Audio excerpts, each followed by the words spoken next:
Hello, അപ്പം നമുക്കിന്ന് തമ്നെയിലിൽ കണ്ടതുപോലെ തന്നെ വയനാട് എന്നൂരിലേക്കൊരു യാത്ര പോയാലോ? ഇത്തവണ വിഷു ആഘോഷിക്കാൻ മലപ്പുറത്ത് ചേച്ചിയുടെ വീട്ടിൽ വന്നപ്പോൾ അവിടെ നിന്നാണ് കേട്ടോ ഞങ്ങൾ പോകുന്നത്. അപ്പോൾ ഇതാ കോഴിക്കോടിനെയും വയനാടിനെയും കൂടെ ബന്ധിപ്പിക്കുന്ന താമരശ്ശേരി ചുരത്തിലൂടെയാണ് ഞങ്ങളിപ്പോൾ യാത്ര ചെയ്തുകൊണ്ടിരിക്കുന്നത്. ഈ ചുരത്തിലൂടെ പോയിട്ടില്ലെങ്കിലും കണ്ടിട്ടില്ലെങ്കിലും നമുക്ക് പേരുകൊണ്ട് മലയാളികൾക്കെല്ലാം പരിചയമായിരിക്കുമല്ലോ ഈ താമരശ്ശേരി ചുരം. വെള്ളാനകളുടെ നാട് ഫിലിമിലെ കുതിരവട്ടം പപ്പുവിന്റെ ഡയലോഗ്. അപ്പൊ ഇത് അടിവാരം മുതൽ ലക്കിടി വരെയുള്ള 9 ഹെയർപിൻ വളവുകളാണ് കേട്ടോ താമരശ്ശേരി ചുരത്തിലുള്ളത്. ഓരോ പോയിന്റിലും അത് എത്രാമത്തെ വളവാണെന്ന് എഴുതി വെച്ചിട്ടുണ്ട്. ഇടുങ്ങിയ റോഡ് ആയതുകൊണ്ട് ഡ്രൈവിംഗ് ഇഷ്ടപ്പെടുന്നവർക്കാണെങ്കിലും നല്ല ശ്രദ്ധ ഉണ്ടാവണം. ഇതിപ്പോ വെക്കേഷൻ ടൈമും വിഷു ഒക്കെ കൂടി ആയതുകൊണ്ട് നല്ല ബ്ലോക്കും ആയിരുന്നു കേട്ടോ. ബ്ലോക്കിൽ പെട്ടുപോയാൽ കഴിഞ്ഞു. നമ്മൾ കുറച്ച് നേരത്തെയാണ് ഇറങ്ങിയത്. നമുക്കറിയാമല്ലോ ഈ ടൈം നല്ല തിരക്കായിരിക്കുമെന്ന്. മക്കളാണെങ്കിൽ റോഡ് സൈഡിൽ എവിടെയെങ്കിലും കുരങ്ങന്മാരിയ്ക്കുന്നുണ്ടോ എന്നുള്ള അന്വേഷണത്തിലാണ്. അവിടെ ഇവിടെയൊക്കെ ഒറ്റയ്ക്കും കൂട്ടമായും ഒക്കെ ഇരിക്കുന്ന 2-3 കണ്ടു. പിന്നെ ആനയുണ്ടോ പുലിയുണ്ടോ എന്നൊക്കെയാണ് ചോദിക്കുന്നത്. 9ാമത്തെ വളവിൻ്റെ അവിടെ നിന്നാണ് വ്യൂ പോയിന്റ്. താഴേക്ക് നോക്കിയാൽ കോഴിക്കോട് നഗരത്തിൻ്റെ ദൃശ്യം കാണാമെന്ന് പറയും. അവിടെ ഇറങ്ങി ആളുകൾ ഫോട്ടോ എടുക്കുകയും വീഡിയോ എടുക്കുകയും ഒക്കെ ചെയ്യുന്നുണ്ട്. പക്ഷെ നമ്മളങ്ങോട്ട് പോയപ്പോൾ വഴിയിലെങ്ങും ഇറങ്ങിയതേ ഇല്ല. ഒന്നാമത് എനിക്ക് പിള്ളേരെയും കൊണ്ടായതുകൊണ്ട് ഭയങ്കര പേടിയാണ് കേട്ടോ ഇങ്ങനെ ഉയരത്തിൽ കയറി നിന്ന് താഴേക്ക് നോക്കാനൊക്കെ. പിന്നെ നമ്മൾ വീട്ടിൽ നിന്ന് തന്നെ ഫുഡൊക്കെ കഴിച്ചിട്ടാണ് ഇറങ്ങിയത്. അപ്പോൾ ആരെങ്കിലും എൻ്റെ ചാനൽ സബ്സ്ക്രൈബ് ചെയ്യാതെ കാണുന്നുണ്ടെങ്കിൽ ഒന്ന് സബ്സ്ക്രൈബ് ചെയ്ത് സപ്പോർട്ട് ചെയ്യണേ. കൂടെ ലൈക്ക് ചെയ്യുകയും ഷെയർ ചെയ്യുകയും ചെയ്യണേ. അപ്പോൾ ഇതാ നമ്മുടെ സ്പോട്ടിൽ എത്തിയിട്ടുണ്ട്. ലക്കിടിക്ക് അടുത്തായിട്ട് തന്നെയാണ് ഇത് സ്ഥിതി ചെയ്യുന്നത്. കാറ് പാർക്ക് ചെയ്യുന്നത് പുറത്താണ്. ഇവിടുന്ന് ജീപ്പിലാണ് എന്നൂര് ട്രൈബൽ വില്ലേജിലേക്ക് പോകേണ്ടത്. നമുക്ക് കുറേ സമയം ഇവിടെ വെയിറ്റ് ചെയ്യേണ്ടി വന്നു കേട്ടോ. ഇവിടുന്ന് ടോക്കൺ എടുത്തിട്ട് വെയിറ്റ് ചെയ്യണം. നമുക്ക് കിട്ടിയ ടോക്കൺ നമ്പർ 100 ആയിരുന്നു. 50 52 ആയിട്ടുണ്ടായിരുന്നുള്ളൂ അവിടെ. പിന്നെ ഒരു 4-5 ജീപ്പ് മാറി മാറി ട്രിപ്പ് അടിക്കുന്നുണ്ട്. പിന്നെ ഇവിടുന്ന് നടന്നു വേണമെങ്കിലും അവിടേക്ക് കയറി പോകാം. ഒരു കുന്ന് കയറി വേണം കേട്ടോ പോകാൻ.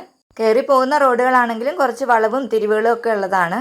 ഇവിടെ കയറി വരുമ്പോൾ ജീപ്പ് കൊണ്ട് നിർത്തുന്നത് ഒരു സ്ഥലത്തും തിരിച്ചു പോകാനുള്ള ജീപ്പുകൾ വേറൊരു സ്ഥലത്തുമായിട്ടാണ് നിർത്തിയിട്ടിരിക്കുന്നത്. കയറി വരുമ്പോൾ താഴെ നിന്നെടുത്ത ടോക്കൺ തന്നെയാണ് തിരിച്ചു പോകാനും ഉപയോഗിക്കേണ്ടത്. പൂക്കോട് വെറ്റിനറി കോളേജിന് സമീപത്തായിട്ട് ഒരു കുന്നിൻ മുകളിലാണ് കേട്ടോ ഈ ഗ്രാമം സ്ഥിതി ചെയ്യുന്നത്.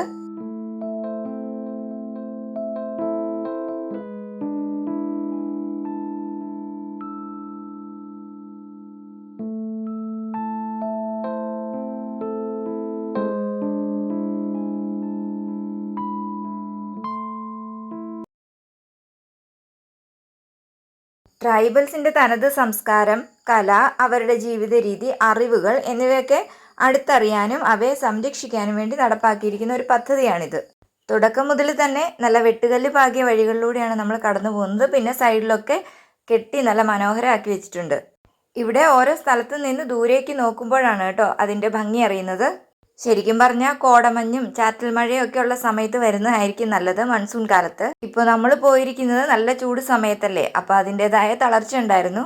പിന്നെ മക്കളാണെങ്കിലും ഇങ്ങനെ മുമ്പോട്ട് ഓടിക്കൊണ്ടിരിക്കുക, അതുകൊണ്ട് നമ്മൾ സ്പീഡിൽ നടക്കുകയായിരുന്നേ. ഈ പൂവ് ഇവിടെ നിറയുണ്ട് കേട്ടോ. ഇത് നട്ടുപിടിപ്പിച്ചതാണോ എന്നറിയില്ല. നമ്മൾ താഴേന്ന് കയറി വരുന്നത് തന്നെ ഒരു കുന്ന് കയറിയാണ് ജീപ്പിൽ. പിന്നെ അവിടുന്ന് നമ്മളൊരു ചെറിയ കുന്ന് കയറി വേണം മുകളിലോട്ട് നടന്നു പോകാൻ.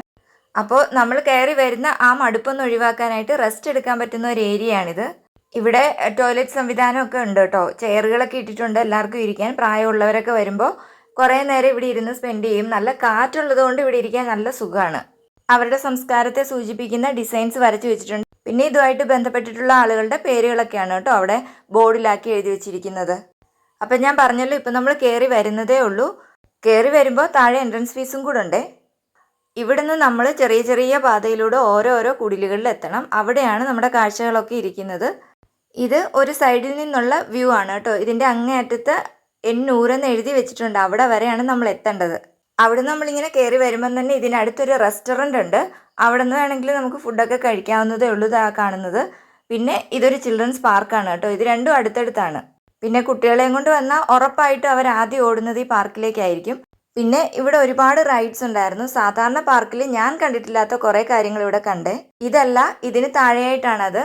കയറിൽ തൂങ്ങി തൂങ്ങി കയറുന്നതും സ്റ്റെപ്പുകൾ കയറി പോകുന്നതും അങ്ങനെയൊക്കെ. പക്ഷെ ഇവിടെ ഒരുപാട് കുട്ടികൾ കളിക്കുകയും ഒക്കെ ചെയ്യുന്നുണ്ടല്ലോ. അതൊക്കെ ചേർത്താൽ ഇനി വയലേഷൻ ആവുമോ എന്ന് വിചാരിച്ചിട്ട് ഞാൻ അതൊന്നും ആഡ് ചെയ്യുന്നില്ലേ. എന്തായാലും ഇവരെ ഇവിടുന്ന് മുമ്പോട്ട് കൊണ്ടുപോകാൻ കുറച്ച് പാടുപെട്ടു. പിന്നെ ഞങ്ങളൊരു ഓട്ടോ ആയിരുന്നു കേട്ടോ. കാരണം ഏറ്റവും അധികം സമയം അവിടെയാണല്ലോ ചിലവഴിച്ചത്. ആ സമയമായപ്പോഴേക്കും മക്കൾക്ക് നന്നായിട്ട് വിശന്നു. പിന്നെ വീഡിയോ എടുക്കുന്നതിനേക്കാൾ അധികം ഫോട്ടോ എടുക്കാൻ പറ്റുന്ന സ്ഥലങ്ങളാണ് അധികവും തോന്നുന്നു, പെയിൻറ്റിങ്ങുകളൊക്കെ ഉള്ളതുകൊണ്ടേ. മെയിൻ സ്പോട്ടിലേക്ക് കടക്കുന്നതിന് മുന്നേ തന്നെയാണ് ട്രൈബൽ കഫ്തീരിയ ഉള്ളത്. ട്രൈബൽ ഫുഡ്സ് ആണ് ഇവിടെ കൂടുതലുള്ളത്. നമ്മൾ പക്ഷേ കപ്പ പുഴുങ്ങിയതും മുളക് ചമ്മന്തിയൊക്കെയാണ് വാങ്ങിച്ചത് കേട്ടോ. ഇവിടെ ചിക്കൻ്റെ വെറൈറ്റി ഒക്കെ ഉണ്ട്. ഇന്ന് പക്ഷേ തിരക്കായതുകൊണ്ട് അതൊക്കെ കഴിക്കണമെങ്കിൽ നമ്മൾ വെയിറ്റ് ചെയ്യേണ്ടി വരും. പിന്നെ ഞങ്ങൾ അതിനൊന്നും നിന്നില്ല. ഗോത്രവർഗ്ഗക്കാരുടെ സംസ്കാരം, പൈതൃകം, അവരുടെ ചികിത്സാ രീതി, ഭക്ഷണക്രമം ഇതെല്ലാമാണ് പരിചയപ്പെടുത്തുന്നത്. പിന്നെ അവരുടെ ഉന്നമനം കൂടി ലക്ഷ്യമിട്ടിട്ടാണ് കേട്ടോ ഈ പദ്ധതി നടപ്പാക്കിയിരിക്കുന്നത്. കണ്ടില്ലേ, ഇങ്ങനെ ഓരോരോ കുടിലുകളാണ്. ഓരോ കുടിലുകൾക്കും ഓരോരോ പ്രത്യേകതകളാണ് കേട്ടോ. ചിലതിനൊക്കെ തിണ്ണകളുണ്ട്. തിണ്ണ എന്ന് പറഞ്ഞാൽ സിറ്റ് ഔട്ട്. പിന്നെ ചിലതിന് ഒറ്റ മുറിയായിരിക്കും, ചിലതിന് 2 റൂമുണ്ട്. നമുക്കിങ്ങനെ വന്ന് റെസ്റ്റ് എടുക്കാൻ പറ്റുന്ന ഏരിയ ഉണ്ടാക്കിയിരിക്കുന്ന ചില കുടിലുകളുണ്ട്. പുല്ലുമേഞ്ഞവയാണിതെല്ലാം. പിന്നെ മുള കൊണ്ടുള്ള വാതിലുകൾ, മണ്ണ് കൊണ്ടുള്ള ഭിത്തി, അങ്ങനെയൊക്കെ. ഇങ്ങനെ ഓരോരോ സ്റ്റെപ്പ് ഇറങ്ങി ഓരോ സ്ഥലത്തേക്ക് പോകണം. നടക്കാനാണ് പ്രയാസം. അപ്പോൾ മക്കൾ മടുത്തു തുടങ്ങി കേട്ടോ. കാറ്റടിക്കുന്നുണ്ടെന്ന് പറഞ്ഞാലും വെയിലിനും അതേപോലെ തന്നെ കരുത്താണല്ലോ. നല്ല ചൂടല്ലേ അടിക്കുന്നത്. പിന്നെ അവരാണെങ്കിലും നടക്കുകയല്ലല്ലോ, ഓടുകയല്ലേ. മുമ്പിൽ ഓടി ഓടി പോകുന്തോറും നമ്മൾ ക്ഷീണിക്കുകയാണ് ചെയ്യുന്നത്. അവരുടെ ഒപ്പം നമ്മൾ ഓടി ഓടി പോവാണേ. കണ്ടില്ലേ, നല്ല ഭംഗിയായി പണിതിരിക്കുന്ന പുല്ലുമേഞ്ഞ വീടുകളാണ്. അപ്പോൾ ഇവിടെയൊക്കെ വന്നിരുന്നാൽ ഒരുവിധം തണുപ്പുണ്ട്. ഇങ്ങനെ ഓരോ കുടിലുകൾക്കും ഓരോരോ പേരുകളുണ്ട്. ആ പേരിനനുസരിച്ചുള്ള കാര്യങ്ങളാണ് അതിനുള്ളിൽ സെറ്റ് ചെയ്തിരിക്കുന്നത്. ഈ ഒരു കുടിലിൻ്റെ മുന്നിൽ ഗൃഹപ്രവേശം എന്നാണ് എഴുതിയിരിക്കുന്നത്. അപ്പോൾ അവർ വീട്ടിൽ ഉപയോഗിച്ചിരിക്കുന്ന സാധനങ്ങളൊക്കെയാണ്. മുറം, കൊട്ട, അവിടെ ഉറി തൂക്കിയിട്ടിട്ടുണ്ട്. പിന്നെ അടുപ്പ്, അതൊക്കെ. ഇവിടെ എല്ലായിടത്തും തിരക്ക് തന്നെയാണ്. ഫോട്ടോ എടുക്കാൻ വേണ്ടി ക്യൂ ആണ് കേട്ടോ, ഉറിയൊക്കെ തൂക്കിയിട്ടിരിക്കുന്നിടത്തുനിന്ന്. അതുകൊണ്ട് നമ്മൾ മാക്സിമം കണ്ട് വേഗം വേഗം പോകാമെന്നുള്ളതേ ഉള്ളൂ.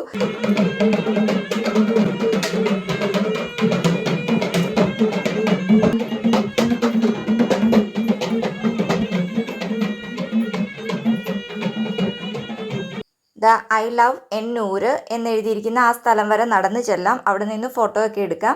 പക്ഷെ അവിടം വരെ പോകാനുള്ള എനർജി നമുക്കപ്പോൾ ഇല്ലായിരുന്നു. പിന്നെ പിള്ളേരും വഴക്ക് തുടങ്ങി. അമ്മയും വയ്യാതെ അല്ലേ, നടന്ന് കയറാനൊക്കെ പ്രയാസമായതുകൊണ്ട് നമ്മൾ പിന്നെ തിരിച്ചു പോരുവാണ് കേട്ടോ. ഇവിടെ കുറേ ഷോപ്സ് ഉണ്ട്.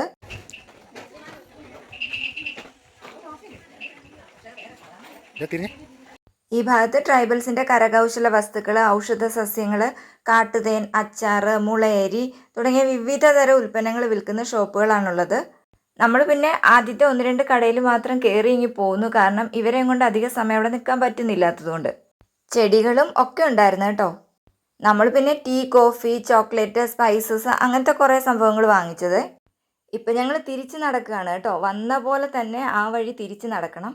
മോനാണെങ്കിലും മടുത്തിട്ട് ഓടി ഫ്രണ്ടിൽ പോയിട്ട് റോഡിൽ കുത്തിയിരിക്കുകയാണ് കേട്ടോ, കാല് കഴിച്ചിട്ട്. എന്നിട്ട് അവിടുന്ന് വീണ്ടും ഓടും അടുത്ത സ്ഥലത്തിരിക്കാൻ വേണ്ടി. നമ്മളെ ജീപ്പിൽ കൊണ്ട് ഇറക്കിയ സ്ഥലത്തല്ലല്ലോ കയറുന്നത്, അതിൻ്റെയും താഴെ എത്തണം കയറിപ്പോവാനായിട്ട്. അവിടെയും ഭയങ്കര തിരക്കായിരുന്നു. അവിടെ ചെന്നിട്ട് നമ്മൾ ടോക്കൺ എടുത്തിട്ട് നിൽക്കണം. ആ കുടിലുകളിൽ മിക്കതിൻ്റെ ഉള്ളിലും നമ്മൾ കയറിയിരുന്നു കേട്ടോ. ഓരോ കുടിലുകൾക്കുള്ളിലും ഞാൻ ആദ്യമേ പറഞ്ഞില്ലേ ഓരോരോ കാര്യങ്ങളാണെന്ന്. പക്ഷെ അവിടെ എല്ലാം വീഡിയോ എടുക്കാനായിട്ട് നമുക്ക് തടസ്സമാണ് കേട്ടോ. ഒന്നാമത് തിരക്ക് കാരണം ഭയങ്കര ആളല്ലേ. അപ്പോൾ അതിൻ്റെ ഇടയിൽ കയറി നിന്നല്ലേ പിള്ളേർ അങ്ങോട്ടും ഇങ്ങോട്ടും ഓടുക, അങ്ങനെയൊക്കെ. കുറച്ച് സമാധാനമായിട്ട് പോയാൽ നമുക്ക് ഫോട്ടോ എടുക്കാനും വീഡിയോ എടുക്കാനും ഒക്കെ പറ്റും. പിന്നെ ഇവിടുന്ന് നമുക്ക് വയനാട് ടൗൺഷിപ്പ് കാണാൻ വേണ്ടി പോകണം. അപ്പോൾ സമയം കുറേ ആയതുകൊണ്ട് തന്നെ നമ്മൾ വേഗം തിരിച്ചു പോരുകയാണ്. കുറച്ച് നേരം വെയിറ്റ് ചെയ്തു കേട്ടോ. എന്നിട്ടാണ് ജീപ്പ് വന്നത്. താഴെ തിരിച്ചെത്തിയപ്പോൾ അവിടെ ചെറിയൊരു കടയിൽ ഒരു അപ്പൂപ്പൻ മുളയരി പായസമൊക്കെ കൊടുക്കുന്നുണ്ടായിരുന്നു. ഉപ്പിലിട്ടതൊക്കെ ഉണ്ട്. ഞങ്ങൾ കഴിച്ചത് മുളയരി പായസമാണ്. പിന്നെ മക്കൾക്ക് ഇളനീരും കൂടെ വാങ്ങിക്കൊടുത്തു. അപ്പോൾ എൻ്റെ ഇന്നത്തെ യാത്രാ വ്ളോഗ് ഇത്രയേ ഉള്ളൂ. എല്ലാവർക്കും ഇഷ്ടപ്പെട്ടാൽ സബ്സ്ക്രൈബ് ചെയ്യാൻ മറക്കരുതേ. ഒപ്പം ലൈക്കും ഷെയറും ചെയ്യണേ.